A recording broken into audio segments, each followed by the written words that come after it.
और एक ऐसे व्यक्ति से बात करेंगे जो MLK PG कॉलेज में यूथ को मोटिवेट करना, यूथ को लेकर के एक्टिविटीज़ करना, ये एक बड़ी चीज़ का काम अगर कोई करता है तो वो बहुत जाना पहचाना नाम है लेफ्टिनेंट देवेंद्र चौहान। स्वागत है लेफ्टिनेंट देवेंद्र चौहान जी का। दूसरे हमारे पैनलिस्ट हैं डॉक्टर भानु तिवारी। डॉक्टर भानु तिवारी ने समाजवाद पर ही PhD किया है और इसके अलावा अगर आपको बात करें तो डॉक्टर भानु तिवारी जिस MLK PG कॉलेज के इस फोरम में हम बैठे हुए हैं, जिस परिसर में, यहाँ के आप उपाध्यक्ष भी रहे और छात्र संघ के अध्यक्ष भी रहे, आपका एक जोरदार तालियों से स्वागत किया जाए। कार्यक्रम की शुरुआत जब हम युवाओं को लेकर करते हैं तो युवाओं को लेकर के बहुत सी बातें हैं। पहले के प्रश्न में अगर हम चलते हैं तो शुरुआत करते हैं डॉक्टर भानु तिवारी से। डॉक्टर भानु तिवारी जी, बहुत बहुत स्वागत है आपका। बहुत धन्यवाद शिव कुमार जी, आज आपने मुझे इस नमोरा टाइम्स के कार्यक्रम में बुलाया। ये ऐतिहासिक पल है कि बलरामपुर की चर्चा यहाँ पे होगी, इसमें हमें आपने आमंत्रित किया, इसके लिए आपका बहुत बहुत धन्यवाद। डॉक्टर भानु तिवारी, एक समय था, एक दौर था कि युवाओं की सबसे अधिक अगर कोई राजनीतिक दल प्रेरित करता था तो कांग्रेस पार्टी थी।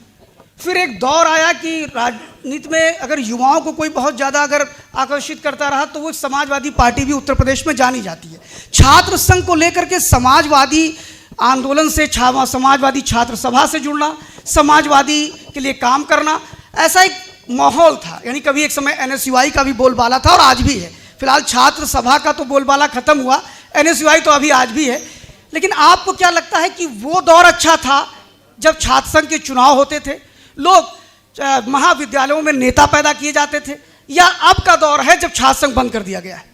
ये तो बहुत ही गलत हुआ है।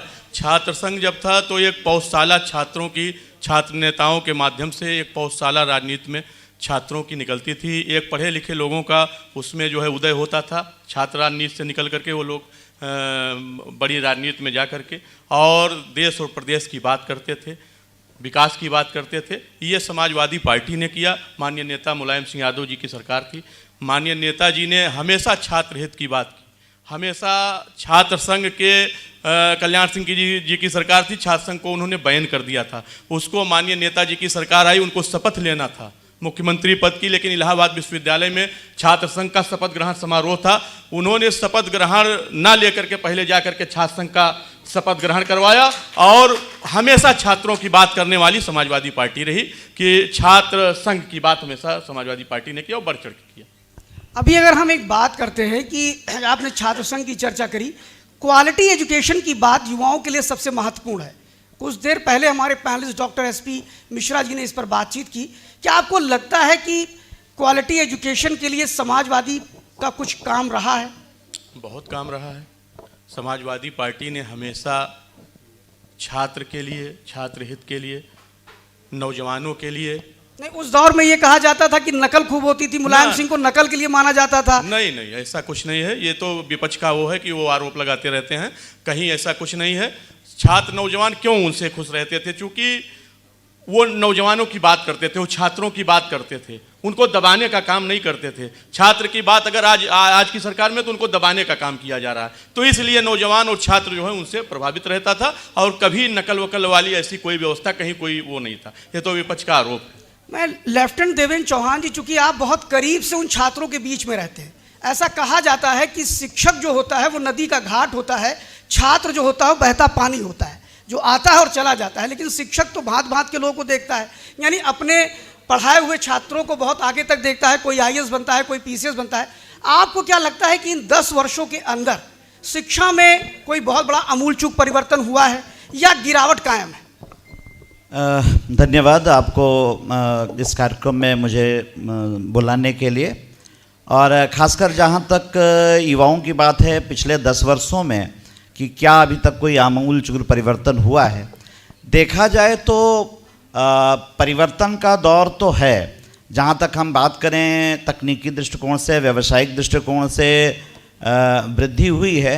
लेकिन जैसा कि कुछ देर पहले भी कहा गया था कि 2020 NEP आने के बाद, मैं सच हूँ या गलत हूँ ये नहीं कह सकता हूँ, लेकिन जो अनुभव किया है कि छात्रों का शिक्षा से मोह भंग हो रहा है। उसके पीछे क्या कारण है? ये इंफ्रास्ट्रक्चर की कमी है, युवाओं में निराशा है, अपने भविष्य को लेकर चिंता है, ये विभिन्न विषय हो सकते हैं। लेकिन अगर हम उनके लिए मूलभूत सुविधाएं उपलब्ध करा दें तो जो एनईपी में उनके लिए व्यावसायिक शिक्षा रखा गया है, क्योंकि शिक्षा के साथ साथ आप स्किल्ड हो जाएं, कौशल आपके अंदर कौशलता हो, क्योंकि वास्तव में डिग्री आवश्यक नहीं है, ज्ञान आवश्यक है। लेकिन अगर हम अपने दौर में चलें तो देखेंगे कि हमारे अंदर एक चिंता थी, एक विषय था, डर था, भय था। अब तनाव शिक्षक के अंदर है, छात्रों के अंदर नहीं है। हमें चिंता है कि उनका हम पाठ्यक्रम कैसे पूरा कराएंगे। उनका 2-3 महीने के बाद परीक्षा है, लेकिन कहीं ना कहीं वो भय, वो चिंता छात्रों में नहीं दिख रही है। इसके लिए भी हमें जागरूकता की आवश्यकता है और छात्रों को भी सोचने की आवश्यकता है। हम कोई भी शिक्षा पद्धति ला दें, हम कुछ भी व्यवस्था कर दें, अगर हम खुद मन से तैयार नहीं होंगे तो किसी भी शिक्षा पद्धति को अडॉप्ट नहीं कर सकते हैं।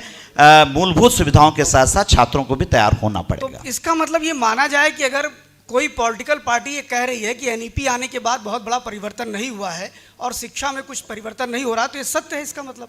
देखिए, कोई भी चीज़ को अडॉप्ट करने में समय लगता है।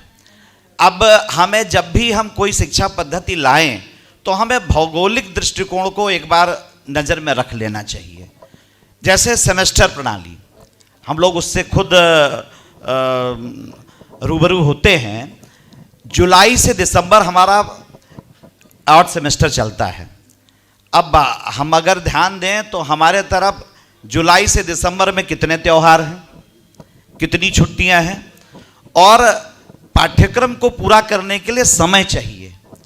तो हमें लगता है कि सेमेस्टर सिस्टम, खासकर जैसा अभी हमारे सीनियर प्रोफेसर एसपी मिश्रा साहब ने भी कहा था कि यूजी स्तर पर हमें बच्चों को बृहद ज्ञान देने की आवश्यकता है। अगर भानु तिवारी जी हम आपसे प्रश्न करें, चूंकि आपने कहा युवाओं के लिए सबसे अगर आकर्षण था मुलायम सिंह यादव, स्वर्गीय मुलायम सिंह यादव का या अखिलेश यादव का, तो आपको क्या लगता है कि अब तक समाजवादी पार्टी की 3 बार सरकारें रही, 17 में तो आप 12 में तो फुल फ्लैश आए थे, अपने दम पर आप सरकार चला रहे थे, एक तेज तर्रार युवा मुख्यमंत्री प्रदेश को मिला था और लग रहा था कि अब बहुत बड़ा परिवर्तन होगा।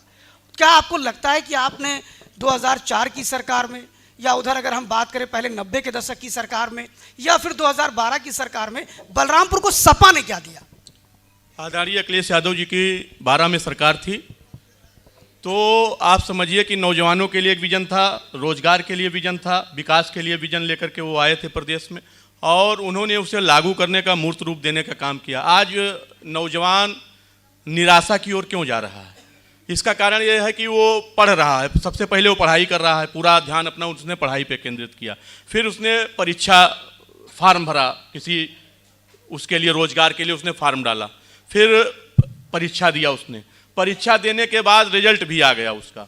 लेकिन इस सरकार में ये व्यवस्था है कि रिजल्ट आने के बाद भी उससे सिक्योरिटी नहीं कि उसे नौकरी मिलेगी, फिर उसे कोर्ट जाना है, कोर्ट निर्धारित करेगा उसको कि जो है जब कोर्ट फैसला देगा तब उससे रोजगार मिलेगा। अच्छा, क्या पेपर लीक आपके लिए बड़ा मुद्दा है? यूजीसी उसका नेट का ले लीजिए आप, यूजीसी के ले लीजिए आप, कितने पेपर्स लीक हुए, उसके मन में एक डर बना रहता था हमेशा कि जो है कब पेपर लीक हो जाए।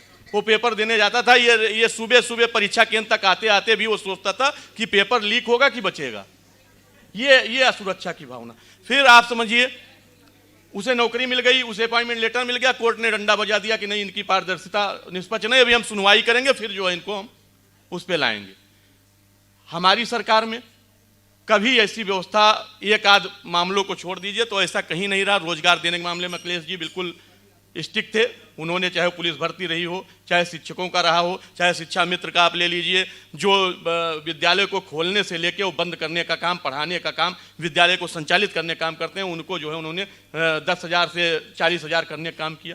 तो वो मिला तो नहीं ना? मिला, किस सरकार ने रोका? नहीं, जैसे आपने शिक्षा मित्रों को एक बड़ी भारी भरकम रकम देने की बात करी जी। और उस समय जैसे ही 17 में योगी सरकार आती है उसको कम बैक कर लेती है। वो भी निर्णय किसका? न्यायालय के निर्णय पे करती, खुद नहीं। और जब न्यायालय के निर्णय पे करती है तो उन्हें फांसी लगा लेते हैं लोग। न्यायालय सरकार के हिसाब से इस समय चल रही है। आपने देखा होगा कई मामलों में कि जो सरकार कहती है वो न्यायालय का फैसला आता है। न्यायपालिका इस समय सरकार के अधीन है। ये आपके मीडिया के माध्यम से मैं कहना चाहता हूं, आप भी इस बात को भली भांति जानते हैं, सब लोग ये जानते हैं। यानी कुल मिलाकर के ये माना जाए अभी सरकार आप देख लीजिए, शिक्षकों का मामला आप ले लीजिए, अभी आप शिक्षकों का मामला ले लीजिए, तदस्थ शिक्षक का मामला आप ले लीजिए, उसमें सरकार पूरा जो है ताकत लगा दी। जो 25-25 साल सेवा दे चुके हैं उनकी सर्विस को ब्रेक करने का काम कर रही है। अच्छा, एक चीज पूछना, हाई कोर्ट कहीं कह भी रही है, कहीं फिर अपने ही फैसले पे बैक हो रही है। एक बेंच से आर्डर होता है, दूसरे बेंच से रोक दिया जाता है। तो ये सरकार जो है इस पे सरकार का जो है वो है। अभी एक बड़ा फैसला आया, मतलब आकर के पलटा। वो फैसला ये आया कि प्राथमिक विद्यालय जहां पर संख्या कम है उसको बंद करेंगे। फिर फैसला पलट दिया गया कि नहीं, बंद नहीं करेंगे। इसके पीछे आप क्या मानते हैं? आपके नेता का दबाव मानते हैं या सरकार का फेलोर मानते हैं? नहीं, समाजवादी पार्टी ने उस पर व्यापक पैमाने पे गांव देहात जिलाधिकारी सबको उस पर हम लोगों ने घेरने का काम किया। और उसमें गरीब वर्ग के बच्चे, वंचित वर्ग के बच्चे, जो पीडीए समाज के बच्चे थे, वो गांव में प्राइमरी स्कूलों में पढ़ते थे, उनको कि उनकी शिक्षा ना होने पाए, वो शिक्षित ना हो पाए, इसलिए इस विद्यालय को ये कर दिया गया कि नहीं, 5 किलोमीटर दूर एक विद्यालय है, उसी विद्यालय में करेंगे, यहाँ से वो जाए पैदल। कल योगी आदित्यनाथ ने जो बजट प्रस्तुत किया उसमें उन्होंने स्टार्टअप इंडिया की बात कर दी और कहा युवाओं के लिए हम लगभग 80,000 करोड़ से ज्यादा का बजट दे रहे हैं, सर्च इंजन हो चुका है यूपी। इस पर आप क्या कहेंगे? हमें तो नहीं दिख रहा कहीं पे 80,000 करोड़ का उनका कोई व्यवस्था यहाँ पे युवाओं के लिए लागू हुआ हो। आप बताइए, कोई रोजगार अगर उन्होंने दिया हो? ये तो आप ठेके पे दे रहे हैं। बेचारा नौजवान जो है पढ़ लिख के अपने माता पिता की पूंजी लगा के पढ़ता है, अपना पूरा तन मन धन लगा के जो है पढ़ाई करता है, उसके बाद जो है उसे ठेके पे नौकरी मिलने की व्यवस्था योगी सरकार ने की। कोई परमानेंट व्यवस्था नहीं है। कोई परमानेंट वांट आप दिखा दीजिए कि इन नौजवानों से दिखाइए कि कोई परमानेंट जॉब देने का काम ये कर रहे हो। आप बताइए, अगर हम ये कहें कि अगर अखिलेश यादव जी दोबारा 2027 में आते हैं, जैसे कि आप लोग भी मान रहे हैं कि 27 में आएंगे, सबके अपने अपने निर्णय हैं और हर राजनीतिक दल का कार्यकर्ता अपने नेता को मुख्यमंत्री बनते देखना चाहता है, तो अगर वो बनते हैं तो आपके पास युवाओं के लिए क्या प्लान है? युवाओं को व्यापक पैमाने पर रोजगार देने का काम किया जाएगा। अखिलेश यादव आजकल हम देख रहे हैं कि वो लगातार सहने और चुपके एक बड़ा काम कर रहे हैं। बड़ा काम मतलब जब भारतीय जनता पार्टी की चर्चा होती है तो ये कहा जाता है ये इंटेलेक्चुअल क्लास के लोग हैं, बड़े काम करते हैं। आपके नेता भी इस समय विजन भारत को लेके काम कर रहे हैं, जिसमें राजू राय जी दिखाई पड़ते हैं, कभी उनके साथ प्रोफेसर अभिषेक मिश्रा जी होते हैं। और अब तक अगर देश के बड़े शहरों की बात करें जहाँ पर IT हब है, हैदराबाद है, बेंगलुरु है, तमिलनाडु है, वो लगभग देश के अन्य प्रांतों में प्रवास कर रहे हैं और वहाँ पर भी वो विज़न के तहत आ रहे हैं। और जो बातें अभी देवेंद्र चौहान जी बोल रहे हैं, ठीक वैसे ही वो भी विज़न लेके 2027 में आने वाले हैं। तो आपको क्या लगता है कि जो विकास की गंगा बहाने की बात हो रही है, जैसा भाजपा बोल रही है कि हम बहा चुके हैं और समाजवादी पार्टी के लोग कह रहे हैं हम करेंगे, तो अब तक आपने विकास के नाम पर जो 3 बार आपकी सरकार आई बलरामपुर में क्या किया और आने वाले समय में आप किस एजेंडे पर आएंगे? अखिलेश जी की सरकार थी, समाजवादी पार्टी की सरकार थी। आपने देखा होगा प्रदेश स्तर पे आगरा एक्सप्रेस वे की शुरुआत, अगर एक्सप्रेस वे की कहीं शुरुआत हुई तो पहले आदरणीय अखिलेश यादव जी ने की। आपने देखा होगा अपने जनपद पे आप आ जाइए, तराई का अंचल तुलसीपुर विधानसभा आती है, इसमें आपने देखा होगा कोंडी घाट का एक पुल था, काफ़ी लंबे समय से बहुत आंदोलन उसके लिए हुए, किसी ने उस पर कुछ नहीं किया। आधी आबादी उससे जो है अछूती रह जाती थी, मुख्यालय आने के लिए उन्हें 60 किलोमीटर दूर से आना पड़ता था। उसको अगर किसी ने मूर्त रूप देने का काम किया, बनाने का काम किया, तो आदरणीय अखिलेश यादव जी की सरकार में वो पुल बन करके तैयार हुआ। जो एक ढांचा खड़ा हुआ था, कभी नदी इधर कट जाती थी, कभी नदी उधर कट जाती थी। चूंकि ये बलरामपुर की बात है, आप देख लीजिए ट्रामा सेंटर का शिलान्यास समाजवादी पार्टी ने किया। ब्लड बैंक का शुरुआत और शुभारंभ समाजवादी पार्टी की सरकार में हुआ। सब जो हमारा जो है गोंडा जाता था विच्छेदन करने के लिए, उसको जो है समाजवादी पार्टी ने यहाँ सबगृह का निर्माण करवाया। वर्ण सेंटर बना खड़ा हुआ है, उसको ये चालू नहीं कर पाए। संयुक्त चिकित्सालय को आप ले लीजिए, समाजवादी पार्टी की सरकार में बना। उसका श्रेय तो हमेशा मायावती को जाता है। नहीं, मायावती जी को नहीं जाता, समाजवादी पार्टी ने किया। अब ये भारतीय जनता पार्टी लोग फीता और कैंची लेके टहलते हैं, और ये केवल जो है फीता कैंची और बोर्ड लेके लगा देते हैं जाकर के। काम अखिलेश जी का, फीता कैंची इनका, ये बोर्ड इनका, ये काम करने काम भारतीय जनता पार्टी के लोग करते हैं। अगर समाजवादी पार्टी ने इतने काम किए, मैं आपसे प्रश्न करता हूं, तो फिर वो लगातार 2 बार से हार क्यों रहे? क्या बलरामपुर के लोग विकास पसंद नहीं करते? नहीं, विकास पसंद करते हैं, लेकिन जैसे जुमलेबाजी, कास्टिज्म, हिंदू मुसलमान की बात करना, ये करके भारतीय जनता पार्टी लोगों को गुमराह करने का काम करती है, और इसका जो है फायदा लेकर के लोगों को भ्रमित करके कहीं मंदिर का मुद्दा, कहीं जो है कोई मुद्दा उठा करके ये लोग जो है केवल विकास के मुद्दे को दबाने का काम करते हैं और कहते हैं कि हमने बहुत विकास किया, बहुत रोजगार दिया। तो आपकी पार्टी में भी तो लोग उकसाने का काम करते हैं। जैसे आपकी पार्टी में पूर्व नेता रहे समाजवादी पार्टी के स्वामी प्रसाद मौर्य, उससे पहले वो भाजपा में रहे, उससे पहले बहुजन समाज पार्टी में रहे। जैसे जैसे वो अपना चोला बदलते हैं, उनकी भाषाएं भी बदलती हैं, और उन्होंने चोला बदल करके एक बड़ी बात कर दी। मेरे जीवन काल में, मतलब मेरा जो भी जीवन काल है, आज तक मैंने कभी रामचरितमानस को जलते हुए नहीं देखा। वो फर्स्ट नेता थे समाजवादी पार्टी के जिन्होंने रामचरितमानस को जलाया, और आपके नेता ने उन्हें तुरंत महासचिव बनाया। ये क्या इंडिकेशन करता है? ये जातिवाद नहीं करता? ये समाज में विद्वेष नहीं फैलाता? नहीं, स्वामी प्रसाद मौर्य जी पहले तो भारतीय जनता पार्टी में थे, उन्हीं के उसमें वो फले बड़े। नहीं, वो मैंने पहले भाजपा से आए। पहले बोला आपने, वहीं पे वो थे और वहीं से वो भेज दिया गया। मान लीजिए हमारे यहाँ भी आए। बड़ी बात यह है कि जब ऐसे नेता, और हमारे यहाँ जैसे उन्होंने रामचरितमानस का अपमान किया, जलाया, उसके बाद उनको जो है पार्टी से बाहर का रास्ता दिखाने का आदरणीय अखिलेश यादव। एक और बात है भानु जी कि जब ऐसे नेता दूसरे खासतौर भाजपा में आते हैं, तो 5 साल तक उनको जैसे कोई टेप चिपका देता है, वो कुछ बोल ही नहीं पाते हैं, ना वो राम पर हमले कर पाते हैं, ना वो जात पर हमले कर पाते हैं। लेकिन जैसे वो समाजवादी पार्टी में आते हैं, उनको एक बड़ा मैदान मिलता है। नहीं, ये क्या है? भारतीय जनता पार्टी के पास मशीन है, वो धूल देती है, वो वहाँ पे जाते हैं तो बिल्कुल पाक साफ हो जाते हैं।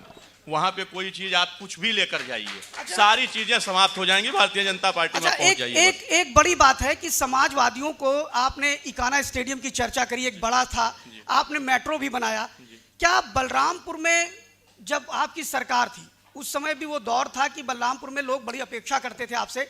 अगर अब आते हैं मान लीजिए सत्ता में, 27 में आएंगे, तो क्या अभी से आपने अपने नेता को बता दिया है कि ये काम करने? जब हम लोग सत्ता में थे, आपने देखा होगा बलरामपुर से गोंडा की सड़क को गए भी होंगे, लखनऊ जाते भी रहे होंगे, गोंडा से लखनऊ आपने देखा होगा। मुझे तो 17 के बाद ही रोड अच्छी मिली, उससे पहले नहीं मिली। 12 से 17 में बलरामपुर से गोंडा मार्ग का निर्माण हुआ। आरसीसी सड़क का निर्माण माननीय अखिलेश यादव जी की सरकार ने स्वीकृत किया और उसी सरकार में बनाया गया। आप उठ के उसको देख लीजिए कि कब ये बनाया गया है। अच्छा, जैसे अभी आपने चर्चा बड़ी की, जिम्मेदारी से आपके चैनल में के नहीं, आरसीसी का टेंडर 4 बार निरस्त हुआ था, ठीक है, वो 4 बार इसलिए लेकिन निरस्त हुआ कि बना उसी सरकार में। नहीं, एक सबसे बड़ी विडंबना है, जैसा अक्सर देश के प्रधानमंत्री कहते हैं, लटकाना, भटकाना, ऐसे शब्दों का प्रयोग करते हैं। वो शायद इसीलिए करते रहे होंगे कि फिर चाहे जैसे आप काम तेज करते हैं, इसमें कोई दो राय नहीं, आपने काम ये करेंगे, विचारशील हैं आप लोग, बड़े काम के लिए इसकी भी चर्चा हो रही। आखिर किसी काम को करने में समय क्यों लगता है? नहीं, समय तो प्रक्रिया है, तब तक भाजपा आ जाती है। नहीं, एक प्रक्रिया है, प्रक्रिया के तहत समय लग सकता है। टेंडर प्रक्रिया है, टेंडर प्रक्रिया। अच्छा, एक बड़ी चीज है जो आपके पक्ष में जाती है कि 2024 में ना तो भाजपा का कोई हिंदू कार्ड चला, ना भारतीय जनता पार्टी का विकास कार्ड चला। उसको आप क्या मानते हैं? अखिलेश यादव की उस विजय के पीछे क्या कारण था? नहीं, जनता ने समझ लिया कि इनके जुमलेबाजी को, जनता ने इनके जुमलेबाजी को समझ लिया कि झूठ बोलते हैं, और झूठ का रिजल्ट उन्होंने 38 सीटें जिता करके दे दिया। अभी ले रहे जनता ने समझ लिया, ये पीडीएस समाज ने समझ लिया कि इस बार जो है वो हमें बदल देना है, ये केवल झूठ बोलते हैं, केवल जो है फराड कर रहे हैं। नौजवानों ने समझ लिया कि ये रोजगार दे नहीं पाएंगे, ये जुमलेबाजी कर रहे हैं केवल।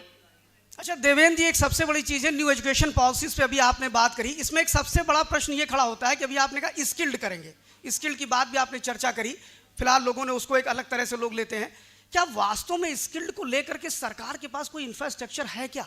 आपके यहाँ इतने पाठ्यक्रम चल रहे हैं, पत्रकारिता का पाठ्यक्रम है, डिफरेंट टाइप के पाठ्यक्रम है, क्या उन पाठ्यक्रम में उनके शिक्षक नियुक्त हैं क्या? जैसे एक बड़े प्रश्न उठाए भानु तिवारी जी ने, उन्होंने कहा कि साहब इनके पास शिक्षक नहीं, ऑडियंस से भी आवाज आई कि उनके पास नहीं है। क्या ये न्यू एजुकेशन पॉलिसी एक तरह से सबसे खराब पॉलिसी है? क्योंकि ना आपके पास मोटरसाइकिल बनाने वाला है दिखाई पड़ता है कॉलेज कैंपस के अंदर, ना सिलाई मशीन सिखाने वाला दिखाई पड़ता है, ना कोई पत्रकार में जर्नलिज्म दिखाई पड़ता है, तो कैसे स्किल्ड करेंगे? How can it possible? देखिए, इसके लिए पहले ही कहा गया कि अगर विचार अच्छे हों लेकिन सुविधाएं नहीं हैं तो वो विचार धरातल पर सही नहीं उतरती हैं। ये तो माना जाएगा कि इंफ्रास्ट्रक्चर की कमी है। एनईपी ख़राब है, मैंने ऐसा नहीं कहा। हमने कहा अभी मूलभूत सुविधाओं की कमी है। देखिए, किसी भी चीज़ का हम तुरंत आकलन कर लें या मूल्यांकन कर लें, ऐसा नहीं है। एनईपी में बहुत कुछ ऐसी चीज़ें हैं कि आप पढ़ाई, देखिए अमूमन होता क्या है कि अगर हम पहले की शिक्षा में देखें तो बीए करने के बाद, ईश्वर न करें किसी की ऐसी परिस्थिति आ गई कि अब उसको अर्निंग करना है, तो आप बताओ BA first year, second year, third year का लड़का तत्काल कैसे और किस बेस पे अर्निंग कर पाएगा? तो एनईपी में एक चीज़ अच्छी की गई है कि उसको beautician, music, journalism, yoga, physical gym trainer, ऐसे अलग अलग विषय रखे गए हैं। केवल कमी है मूलभूत सुविधाओं की। हमने शुरू तो कर दिया, हो सकता है एनईपी हमने जल्दी में शुरू कर दिया हो, मैं ऐसा भी मान सकता हूँ। हमें पहले विद्यालयों को या महाविद्यालयों को वो मूलभूत सुविधाएं उपलब्ध करा देनी चाहिए थी।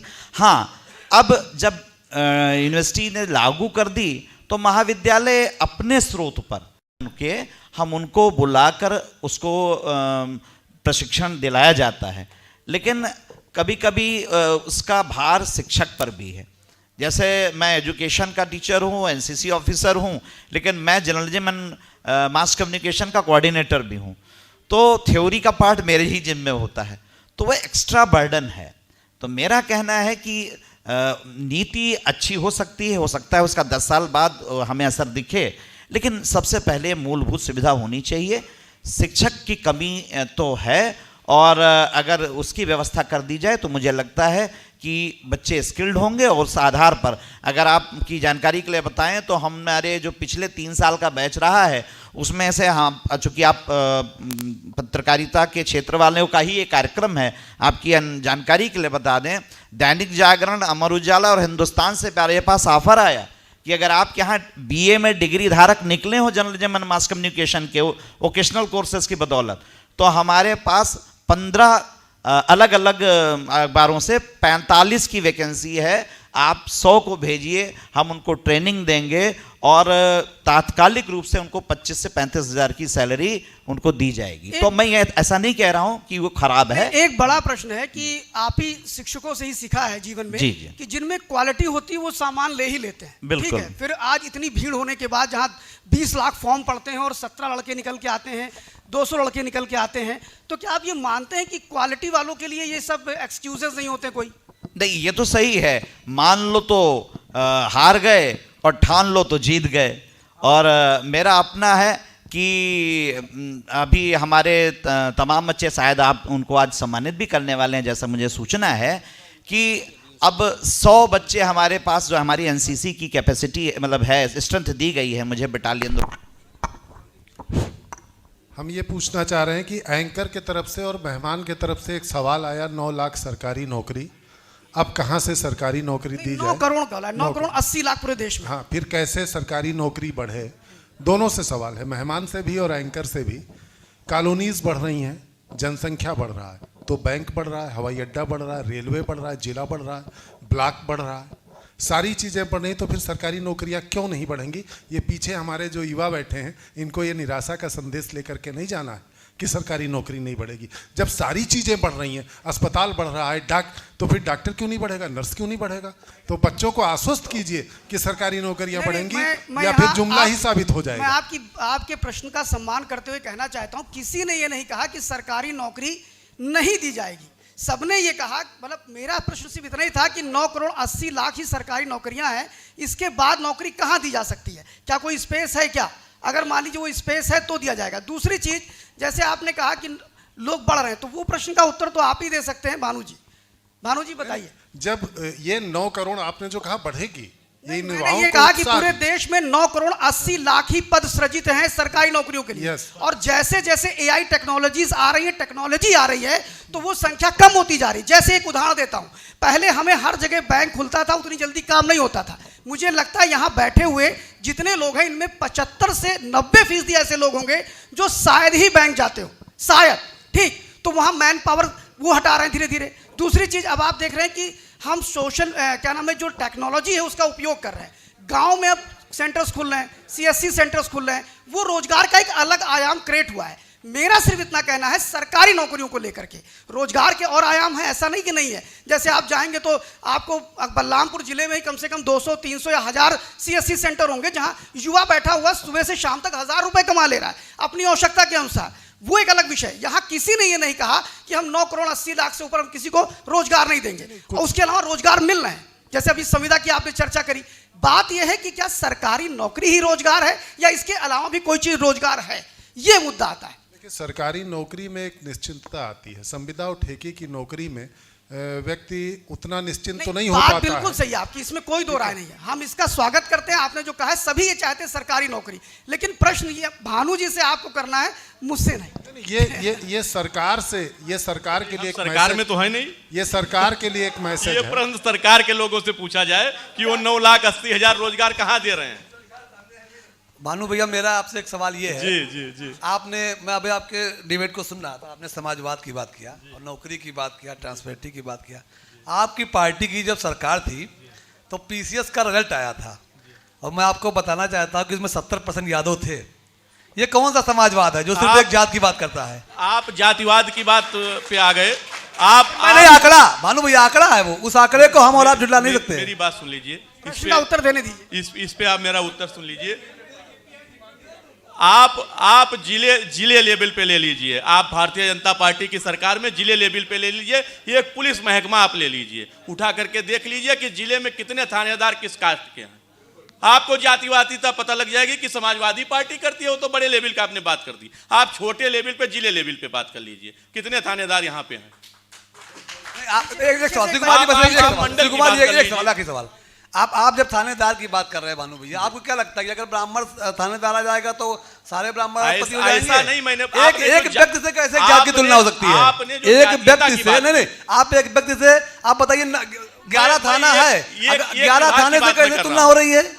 माइक पीछे दे दीजिए, वो छात्र पूछना चाहते हैं। छात्रों के प्रश्न ज्यादा आने चाहिए, क्योंकि वो भारत के भविष्य हैं। वही आईएएस है, वही पीसीएस और वही देश के नेता। How do you view the yesterday's budget presented in UP Legislative Assembly? Hindi में बोल। और and to what extent, as you have done your PhD on socialism, to what extent, क्या? तो किस एक्सटेंट तक वो सोशलिस्ट है हमारा बजट, जो कि पुअर कम्युनिटी को और जो लोअर सेक्शन इकोनॉमिक, वो कैसे उनको हेल्प करेगी? और मेरा एक ओपिनियन है, आपने वो एक्सप्रेसवे की बात की, तो जैसे गोरखपुर और आगरा एक्सप्रेसवे जो सपा ने बिल्ड की थी, there is, you will not find a wide crack on that expressway, but if you take Gorakhpur expressway, there is a wide crack has been developed which has been built later after the Lucknow Agra expressway. तो corruption की बात करें तो Gorakhpur expressway, आपने BJP को support किया था कि एक्सप्रेसवे अच्छी बनी है, पर गोरखपुर एक्सप्रेसवे जो बिल्ड की गई उसमें a lot of cracks has been developed which has been built after the Agra Lucknow expressway. हाँ, तो करप्शन तो बीजेपी में हुआ है, क्योंकि वो एक्सप्रेसवे में क्रैक्स बहुत वाइडन हो गई हैं, और आप एक्सप्रेसवे आगरा लखनऊ के लिए तो वो बहुत ही फैंटास्टिक, स्पेक्टेकुलर। और एक और बात इन्होंने की, यादव वाली बात, आप कैसे व्यू करते हैं यूजीसी को, ये जो है? अब बजट पे बताइएगा कैसे आप इसको टेक करते हैं। हेलो,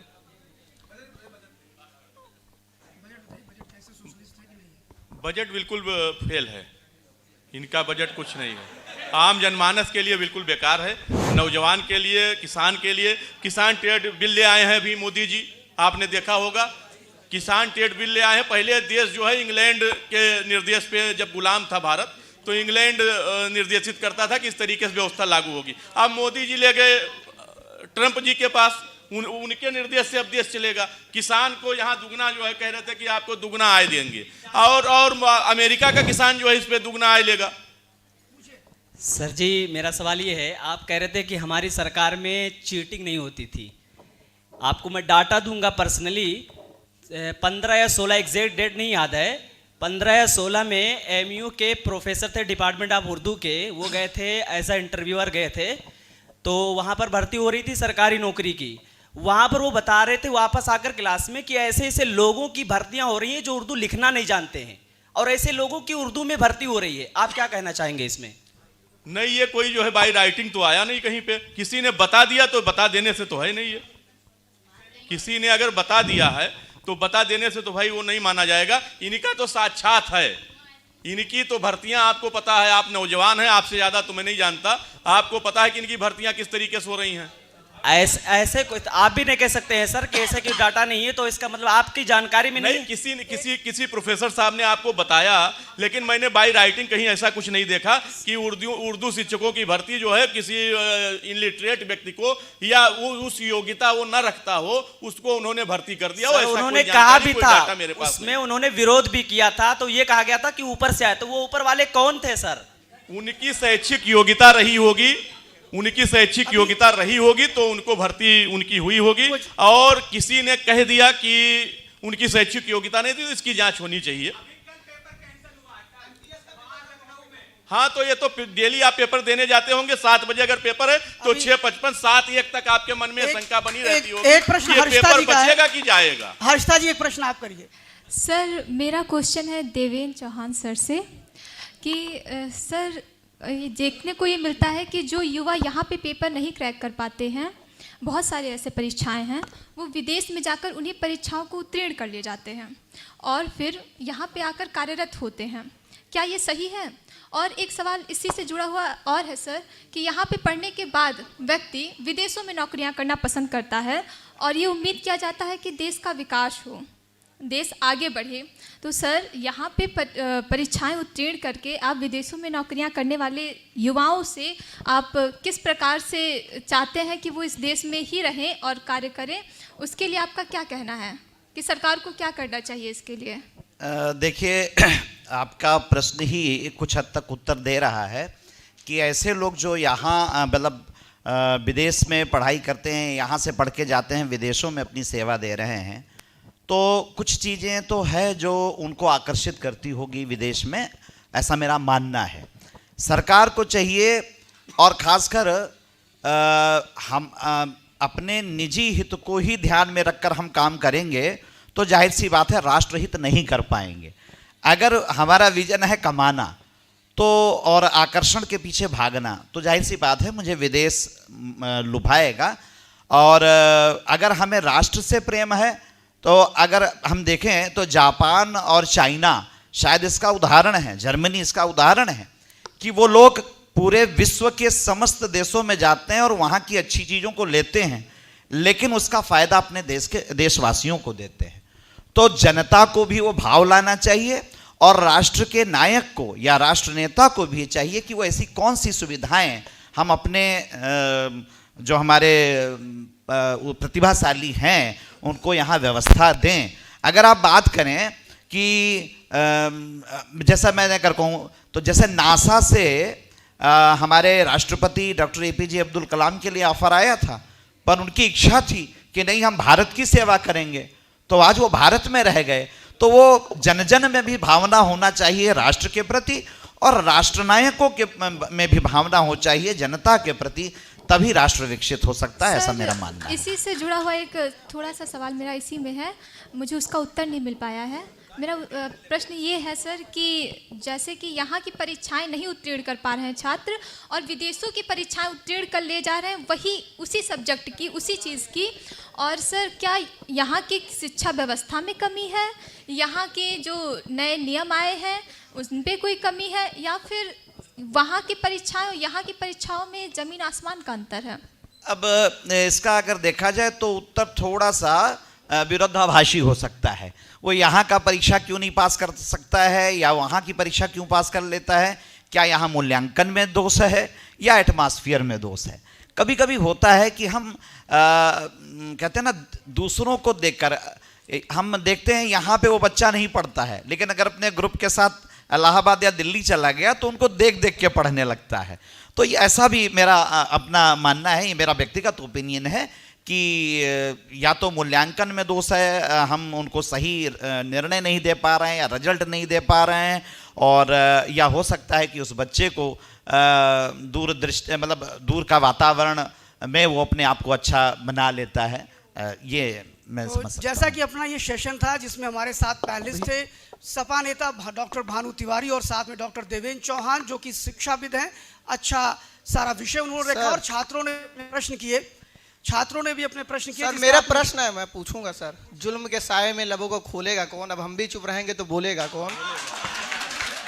तो जैसा कि भाई साहब सब विषय पे चर्चा हो गई, आप पत्रकार हैं, आप इतना बड़ा सब चर्चा हो गया, एक मुद्दा है अभी भाई साहब ने भी 75% ला दिया उसी में। तो पूछना ये है कि माननीय न्यायालय ने अभी तो 19 मार्च तक स्टे लगा रखा है हमारे यूजीसी पे।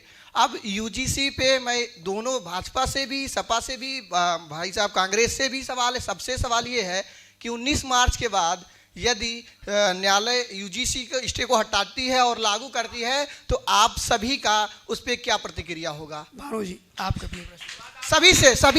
सभी से कांग्रेस भी बैठी हुई, भाजपा के भी लोग बैठे अभी हैं और भाई साहब भी सपा बैठे हुए हैं, भाई साहब से भी प्रश्न है। हाँ ये यही है, इस पे जवाब चाहिए। नहीं, इस पे तो हम इतना कहना चाहते हैं कि जिन्होंने थोक के भाव आदरणीय मोदी जी को वोट किया, ये प्रश्न आप उनसे पूछिए कि वो ये कानून क्यों लेकर आए। नहीं, अगर कानून आया तो हिंदू राष्ट्र कहाँ गया? अब हम बट गए क्या? अभी तो आप ही का नारा था भाई साहब। ये तो आदरणीय मोदी जी से पूछिए भाई हिंदू साहब राष्ट्र कहाँ गया। आप नहीं सुन रहे भाई साहब। तो अभी जैसा कि हमारा ये सत्र अब समाप्त होने वाला है जिसमें हमारे दोनों पैनलिस्टों ने आपका बेबाकी से उत्तर दिया, जवाब दिया और सभी ने अपने एक लास्ट सवाल, आप यूजीसी के सपोर्ट में हैं या विरोध में हैं? नहीं, किसी का सम्मान भी ना हो कम हो, आदरणीय अखिलेश यादव जी ने भी यही कहा है, और किसी के साथ अन्याय ना हो। हम लोग इस पे कायम हैं कि हेलो, हम यही जवाब है मेरा, जो हमारे नेता का जवाब वही मेरा जवाब। एक आखिरी सवाल।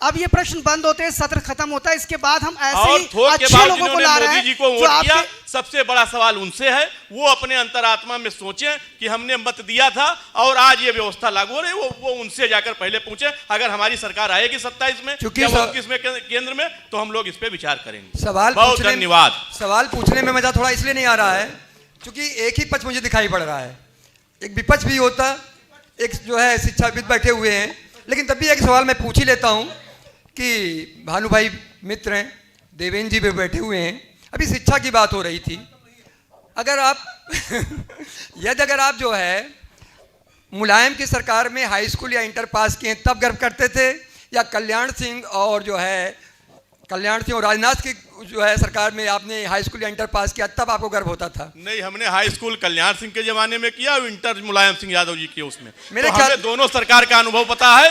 सरकार माननीय मुलायम सिंह यादव जी की अच्छी थी और नौजवान उनको पसंद करता था और उनकी सरकार को बहुत बहुत वो करता था। धन्यवाद भानु जी और डॉक्टर देवेंद्र चौहान, दोनों पैनलिस्ट हमारे साथ आए।